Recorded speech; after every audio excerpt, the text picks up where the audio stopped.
હે guys, welcome back to another video. So આજના વિડિયોની અંદર આપણે જોવાના છે ધોરણ 10 ગણિતની અંદર ચેપ્ટર નંબર 13 આંકડાશાસ્ત્ર, એની અંદર બીજા નંબરનું લેક્ચર. અને આજનો આપણો ટોપિક છે બહુલક. આપણે આ ચેપ્ટરની અંદર 4 વિડિયો નવા બનાવવાના છે, જેની અંદર પહેલા લેક્ચરમાં આપણે મધ્યક વિશે શીખી ગયા કે ત્રણેય રીતનો ઉપયોગ કરીને મધ્યક કેવી રીતના શોધવો એ આપણે જોયું લેક્ચર નંબર 1 ની અંદર. એની લિંક તમને ડિસ્ક્રિપ્શન બોક્સમાં મળી જશે, જો તમારે જોવી હોય તો ત્યાંથી જોઈ લેજો. આજે લેક્ચર નંબર 2 અને આજનો આપણો ટોપિક બહુલક. આ વિડિયોની અંદર અંત સુધી બને રહેજો. આખો બહુલક કેવી રીતના શોધવો, કોઈ પણ માહિતી આપણને આપેલી હોય, કોઈ પણ માહિતી, એનો બહુલક કેવી રીતના શોધવો એ તમને આજના વિડિયોની અંદર ખબર પડી જશે. ત્રીજા અને ચોથા લેક્ચરની અંદર આપણે મધ્યસ્થ વિશે અને મધ્યસ્થની અંદર ખૂટતી આવૃત્તિ વિશે શીખવાના છીએ. તો બસ આજનો લેક્ચર સ્ટાર્ટ કરીએ. લેક્ચર નંબર 2 અને આજનો ટોપિક બહુલક. બહુલકને દર્શાવાય સૌપ્રથમ z તરીકે. બહુલકના સૂત્ર વિશે સમજીએ, એના પછી એક દાખલો લઈએ અને એને કમ્પ્લીટ આપણે શીખી લઈએ. બહુલકને દર્શાવાય z તરીકે, એનું સૂત્ર આવશે l પ્લસ કૌંસની અંદર આવશે f1 f0 ભાગ્યા 2f1 f0 f2 અને એના ગુણાંકમાં આવશે h. દરેક પદો વિશે સમજી લઈએ, એના પછી દાખલો સ્ટાર્ટ કરીએ. z મતલબ બહુલક, l મતલબ શું? બહુલકની અંદર યાદ રાખજો, કોષ્ટક આપણે દોરવાનું આવશે નહીં. આપણને કોષ્ટક આપેલું હશે પણ આપણે દોરવાનું નહીં હોય. એ આપેલા કોષ્ટક ઉપરથી બધી કિંમતો નક્કી કરવાની હશે. સૌપ્રથમ આપેલા કોષ્ટક ઉપરથી આપણા પહેલા નંબરમાં નક્કી કરવાનો આવશે બહુલક વર્ગ. યાદ રાખજો, જ્યારે બી બહુલક આવે કે મધ્યસ્થ આવે, એની અંદર પહેલા નંબરમાં નક્કી કરવાનો આવશે બહુલક વર્ગ અને મધ્યસ્થ વર્ગ. તો બહુલક વર્ગ આપણને મળી જાય તો બહુલક વર્ગ કેવો મળે? યાદ કરો, વર્ગ મતલબ શું? તો 10 થી 15, 15 થી 20, 25 થી 30. આને શું કહેવાય? એક વર્ગ કહેવાય. એની અંદર આ કહેવાય અધઃ સીમા, આ કહેવાય ઉર્ધ્વ સીમા. તો l મતલબ શું? તો કે બહુલક વર્ગની અધઃ સીમા. બીજા નંબરની અંદર f1 મતલબ આવૃત્તિ. જે બહુલક વર્ગ હશે એની કોઈક આવૃત્તિ હશે, જેને આપણે f1 કહીશું. f0 મતલબ શું? તો કે બહુલક વર્ગની જે આવૃત્તિ હશે એના ઉપરની આવૃત્તિ. f2 મતલબ બહુલક વર્ગના નીચેના વર્ગની આવૃત્તિ. દાખલો આવશે તો તમે બહુ સરળતાથી એને સમજી શકશો. અહીંયા h મતલબ વર્ગ લંબાઈ, એ આપણે મધ્યકની અંદર શીખ્યા હતા. વર્ગ લંબાઈ કેવી રીતના શોધાય? ઉર્ધ્વ સીમામાંથી અધઃ સીમાને બાદ કરી દેવાની, પાછળનામાંથી આગળનાને બાદ કરી દેવાની. 15 માંથી 10 જાય તો આપણને 5 શું મળે? એના માટે વર્ગ લંબાઈ મળે. તો આ હતું આપણી પાસે સૂત્ર. એના દરેક પદોના સમજ્યા. હવે એક એક્ઝામ્પલ લઈએ. અહીંયા આગળ સ્વાધ્યાય 13.2 નો પહેલો દાખલો લઈએ. આમ તો ઉદાહરણ લેવું હતું, પણ ઉદાહરણની અંદર બહુ નાનો એક્ઝામ્પલ આપ્યું છે અને નાના પદો છે. તો આપણે સ્વાધ્યાયનો એક દાખલો લઈએ અને એના એક જ વિડીયોની અંદર ગણી દઈએ અને તમને કમ્પ્લીટ બહુલકની અંદર ખબર પડી જશે. તો સ્ટાર્ટ કરીએ એક એક્ઝામ્પલ સાથે. તો આપણી પાસે એક્ઝામ્પલ સ્વાધ્યાય 13.2 નો દાખલા નંબર 1 છે. આપણે હાલ દાખલા નંબર ઉપર નહીં જઈએ, આ ઉદાહરણ આપણે સોલ્વ કરીએ અને એના ઉપરથી મધ્યક શોધીએ, બહુલક શોધીએ. શું અહીંયા આગળ આપણને આવ્યું? પહેલા નંબરમાં વર્ગ. મારા કહેતી એની અંદર દર્દીઓની સંખ્યા અને ઉંમર એવું કંઈક આપેલું છે.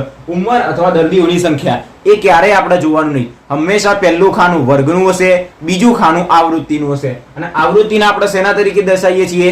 fi તરીકે. તો બસ બે ખાના આપણને આપેલા હશે, પહેલું વર્ગ અને બીજું આવૃત્તિ, જેને આપણે fi કહીશું. અને આ બે ખાનાનો ઉપયોગ કરીને સૌપ્રથમ આપણે જે બહુલકનું સૂત્ર રહ્યું એની અંદર રહેલા દરેક પદો મેળવવાના અને સૂત્રની અંદર કિંમત મૂકવાની. આપણને ડાયરેક્ટલી બહુલક મળી જશે. તો સ્ટાર્ટ કરીએ. મેં તમને પહેલા શું કીધું હતું? જ્યારે બી બહુલક શોધવાનો આવશે તો સૌપ્રથમ એના પહેલા આપણે શોધવો પડશે બહુલક વર્ગ. હવે બહુલક વર્ગ કેવી રીતના શોધવો? તો આપણને ઘણી બધી આવૃત્તિ આપેલી હશે. ચેક કરો, સૌથી મોટામાં મોટી આવૃત્તિ કઈ?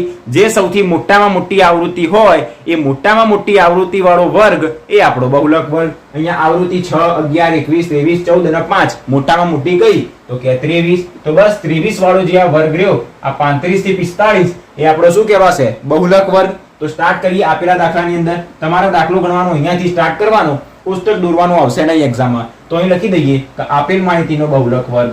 આપેલ માહિતીનો, આપણને શું આપેલ છે? માહિતી આપી છે, એનો બહુલક વર્ગ કેટલો છે? તો કે 35 થી 45 છે. પહેલી લાઈન લખવાનું ભૂલવાનું નહીં. હંમેશા બહુલકની અંદર પહેલા બહુલક વર્ગ જ લખવાનો આવશે. તો એ આપણે લખી દીધો. કેવી રીતના શોધવાનો? મહત્તમ આવૃત્તિ વાળો વર્ગ એ આપણો બહુલક વર્ગ. બીજા નંબરની અંદર શું કરવાનું? સૂત્રની અંદર રહેલા દરેક પદો, જેની અંદર પહેલા નંબરમાં આવતું તો l મતલબ બહુલક વર્ગની અધઃ સીમા. આ બહુલક વર્ગ એની અધઃ સીમા મતલબ 35. તો l બરાબર મળી ગયા 35. પછી આપણી પાસે તો f1, f0 અને f2. તો f1, f0 અને f2 આના કેવી રીતના શોધવો? F1 મતલબ શું? તો જે આપણી પાસે મહત્તમ આવૃત્તિ રહી એ F1. મહત્તમ આવૃત્તિ કેટલી? તો કે 23. હવે યાદ કરો ભાઈ, પહેલા શું આવે? 0 1 2 એવી રીતના જ આવે. તો 1 ના આગળ શું હશે? 0 અને 1 ના પછી હશે 2. મતલબ જો આ F1 હોય તો આ F0 કહેવાય. મતલબ જે મહત્તમ આવૃત્તિ રહી અથવા તો બહુલક વર્ગ રહ્યો એના આગળના વર્ગની આવૃત્તિ, જેને આપણે શું કહીશું? F0. અને F2 મતલબ શું? તો કે બહુલક વર્ગના પછીના વર્ગની આવૃત્તિ. સિમ્પલ શબ્દોમાં યાદ રાખવું હોય તો જે આપણી પાસે F1 હોય એના પહેલા F0 આવે અને પછી F1 આવે, પછી F2 આવે. તો આ થશે આપણી પાસે F0 21, આ F1 23, આ F2 થશે 14. બીજી વસ્તુ આપણી પાસે આવશે H, જેને કહેવાશે વર્ગ લંબાઈ. વર્ગ લંબાઈ મતલબ બહુલક વર્ગ કયો? 35 થી 45. ઉર્ધ્વ સીમા માઈનસ અધર સીમા. 45 માંથી 35 ને બાદ કરીશું તો કેટલા મળશે? 10. H બરાબર 10. કોઈ બી તમે વર્ગ લઈ લો, દરેકની અંદર તમને એની વર્ગ લંબાઈ H કેટલી મળશે? 10 જ મળશે. દરેક વચ્ચેનો તફાવત કેવો હશે? સરખો જ હશે. તો બસ આપણને બધી કિંમત મળી ગઈ. સૂત્ર લઈએ, એની અંદર કિંમતો મૂકીએ, સરવાળો બાદબાકી ગુણાકાર ભાગાકાર કરીએ, ડાયરેક્ટ આપણને જવાબ મળશે. તો સ્ટાર્ટ કરીએ. હવે આપણે શોધવાનો બહુલક. તો બહુલક જેનું સૂત્ર કયું? તો કે Z બરાબર L plus F1 minus F0 ભાગ્યા 2F1 minus F0 minus F2 અને ગુણ્યા H. અહીંયા ખાસ યાદ રાખવાનું, આ પ્લસ છે અને આ ગુણાકારમાં છે. જેમ જેમ તમે દાખલા સોલ્વ કરતા જશો ઓટોમેટિક તમને સૂત્ર યાદ રહેતું જશે. ઓકે, તો સૂત્ર ગોખતા નહીં, કારણ કે F0 F1 ને F2 ની અંદર તમને બહુ ગડબડ થઈ જશે. તો દાખલા જેટલી વધારે પ્રેક્ટિસ કરશો દાખલાની, તમને ઓટોમેટિક સૂત્ર યાદ રહેતા જશે. તો સ્ટાર્ટ કરીએ. બરાબર, L ની કિંમત કેટલી આપણી પાસે? 35 પ્લસ કૌંસની અંદર F1 માઇનસ F0. F1 કેટલો? 23 માઇનસ F0 કેટલો? 21. છેદની અંદર 2 ટાઈમ F1 મતલબ 2 ટાઈમ F1 કેટલો? 23 માઇનસ F0 કેટલો? 21 માઇનસ F2 કેટલો? તો કે 14 અને ગુણ્યા H. H કેટલો? 10. બસ સૌપ્રથમ આની ગણતરી કરીએ, પછી જો છેદ ઉડતો હોય આ અંશના છેદની અંદર તો કોઈ ઉડાડીશું, નહીં તો ડાયરેક્ટ ગુણાકાર ભાગાકાર કરીને સરવાળો જવાબ આવી જશે. તો આ 35 એમના એમ પ્લસ અહીંયા આગળ 23 માંથી 21 જશે તો 2. છેદની અંદર 23 દુ 46. પછી અહીંયા આગળ માઈનસ. જો બંને માઈનસ માઈનસ મતલબ થશે સરવાળો. 21 અને 14 કેટલા થશે? તો કે 35. તો માઈનસ 35 અને ગુણ્યા 10.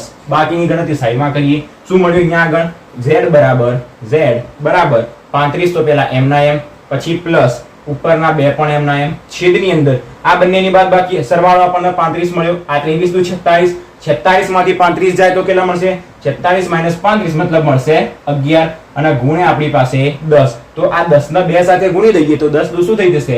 20 થઈ જશે. કારણ કે અહીંયાથી જો નીચે 11 મળે, ઉપર 10 છે, તો 10 અને 11 માં કોઈ છેદ ઉડવાનો નથી. તો 20 ભાગ્યા 11 મળ્યું. હવે તમે જાતે કહો આની અંદર આપણે શું કરી શકીએ? આ કૌંસને તો પહેલા ખોલી જ દઈએ.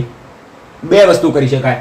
પહેલા તો 11 ના લસા લઈએ તો 35 ગુણ્યા 11 થશે, પછી પ્લસ 20 ભાગ્યા 11, પછી આ બંનેનો સરવાળો અને એના ભાગ્યા 11 કરાય. એમ કરતા આંકડાશાસ્ત્ર ચેપ્ટર ની અંદર યાદ રાખજો, મેં તમને લેક્ચર નંબર 1 માં પણ કીધું હતું, આપણી પાસે જે પદ મળે એનો સીધો જ ભાગાકાર કરી દેવાનો. તો અહીંયા આગળ 20 ભાગ્યા 11 મળ્યું, તો 20 ભાગ્યા 11 કરી દઈએ. 20 ભાગ્યા 11 જોઈ લેજો ભાગાકાર આગળના દાખલામાં તમારે જાતે જ કરવાનો આવશે. 11 એકા થશે 11, કેટલા વધશે અહીંયા આગળ? 9. હવે કોઈ મેળ પડશે નહીં તો શું લાવવો પડશે? 0. એના માટે મૂકીશું પોઈન્ટ. પછી 11 9 99 તો 11 8 થશે 88. અહીંયા વધશે 2, 0 લાવીએ તો 11 એકા 11. અહીંયા વધશે 9, 0 લાવીએ તો 11 8 88. વધશે 2, આ તો 81 81 81 81 એવું ચાલે જ જાય છે. તો Z બરાબર આપણને શું મળશે? 35 પ્લસ 20 ભાગ્યા 11 મળશે 1.81. તમે ખાલી 1.81 લખશો તો પણ કોઈ વાંધો આવશે નહીં, ખાલી પોઈન્ટ પછી બે પદ લખવાના. તો બરાબર Z બરાબર શું મળશે? 35 પ્લસ 1.81. તો 35 ના 1 થશે 36 અને 0.81. જો કોઈ સરવાળો શીખવો હોય તો સરવાળો પણ આપણે કરી દઈએ. સરવાળાની અંદર આપણી પાસે શું હતું? 35, એની સાથે સરવાળો તો કોનો? 1.81 નો. 1.81. પોઈન્ટ ની નીચે પોઈન્ટ અને પોઈન્ટ ની ઉપર પોઈન્ટ હોવો જોઈએ. અહીંયા આગળ પોઈન્ટ પછી કશું નથી તો 4 0 લગાવી દઈશું. બંનેનો સરવાળો તો 1 ને 0 1, 8 ને 0 8, 1 ને 0 1, 8 ને 0 8. પોઈન્ટ ને નીચે પોઈન્ટ, 5 ને 1 6, 3 ને અહીંયા કશું નહીં મતલબ 0. તો 36.81 આપણને જવાબ મળી ગયો. તો આ આપણને મળી ગયો. આ રહી આપેલી માહિતી માટે બહુલક. હવે તમને ખબર પડી ગઈ કોઈ પણ માહિતી આપણને આપેલી હોય એનો બહુલક કેવી રીતના શોધવો, ફરી એક વખત આખા દાખલાને રિવાઇઝ કરી દઈએ. પહેલું કામ જ્યારે બી બહુલક શોધવાનું આવે એટલે બહુલક વર્ગ નક્કી કરવાનો. બહુલક વર્ગ મળી જાય એના પછી સૂત્રની અંદર રહેલી દરેકે દરેક કિંમતો શોધવાની. બહુલક વર્ગ કેવી રીતના શોધવાનો, મહત્તમ આવૃત્તિ વાળો વર્ગ એ આપણો કહેવાશે બહુલક વર્ગ. અહીંયા આગળ 6, 11, 21, 23, 14 ને 5 મહત્તમ કઈ તો કે 23, તો એના ઉપરનો વર્ગ એ આપણો કહેવાશે બહુલક વર્ગ. અને હંમેશા યાદ રાખજો, પહેલું ખાનું આપણને ઉંમર લખીને આપે, સંખ્યા લખીને આપે, દર્દીઓની સંખ્યા, વિદ્યાર્થીઓની સંખ્યા, પાસ થયેલા, નપાસ થયેલા, ઉંમર ગમે તે આપે. પહેલું ખાનું હંમેશા વર્ગનું હશે અને બીજું ખાનું હંમેશા આવૃત્તિનું હશે. પછી એ મધ્યક હોય, મધ્યસ્થ હોય કે બહુલક હોય, કોઈ પણ દાખલો હોય, પહેલું ખાનું વર્ગ, બીજું ખાનું આવૃત્તિ. વર્ગ તો દરેકને ખબર પડી જાય, 10 થી 15, 15 થી 20 એ વર્ગ કહેવાય. બીજું ખાનું આવશે આવૃત્તિનું, અને આવૃત્તિને આપણે દર્શાવીએ છીએ FI તરીકે. ડન. તો આપણને બે ખાના આપેલા હતા, એના ઉપરથી આપણે શું કર્યું, બહુલક વર્ગ નક્કી કર્યો. એના ઉપરથી બધી કિંમતો શોધી, કિંમતો સીધી સૂત્રમાં મૂકી, સરવાળો બાદબાકી ગુણાકાર ભાગાકાર કર્યા પછી ડાયરેક્ટ જ આપણને શું મળી જશે, બહુલક. તો બસ સેમ ટુ સેમ ચોપડીની અંદર બહુલકના જેટલા બી દાખલા આપેલા રહ્યા આની આ જ રીતના છે. તો બાકીના દાખલાની તમારે જાતે પ્રેક્ટિસ કરવાની. કોઈ દાખલો એવો હોય કે જે તમને ના ફાવે તો કમેન્ટ કરજો, એ દાખલાનું પણ આપણે સોલ્યુશન જોઈ લઈશું. આજના વિડીયોની અંદર અહીંયા સુધી આંકડાશાસ્ત્ર ચેપ્ટરનો બીજા નંબરનું લેક્ચર આપણું અહીંયા આગળ પૂરું થઈ ગયું. ત્રીજા નંબરના લેક્ચરમાં મળીએ, જેની અંદર આપણે શીખીશું મધ્યસ્થ વિશે.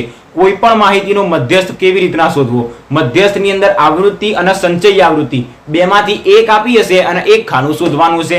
એ તો આપણે જોઈશું મધ્યસ્થ વાળા લેક્ચરની અંદર. આજના વિડીયોમાં અહીંયા સુધી. આશા રાખું છું કે તમને બહુલક શોધતા આવડી ગયો છે. કોઈ પણ આપણને માહિતી આપેલી હોય એનો બહુલક શોધવા બધા માટે એક જ રીત છે. સૌપ્રથમ બહુલક વર્ગ નક્કી કરવાનો, કિંમતો સૂત્રમાં મૂકવાની, સીધો જવાબ મળી જશે. મળીએ નેક્સ્ટ વિડીયોમાં. આજનો વિડીયો ગમ્યો હોય તો વિડીયોને લાઈક, શેર અને ચેનલને સબસ્ક્રાઇબ કરવાનું ભૂલતા નહીં. મળીએ નેક્સ્ટ વિડીયોમાં લેક્ચર નંબર 3 ની અંદર. જય શ્રી રામ.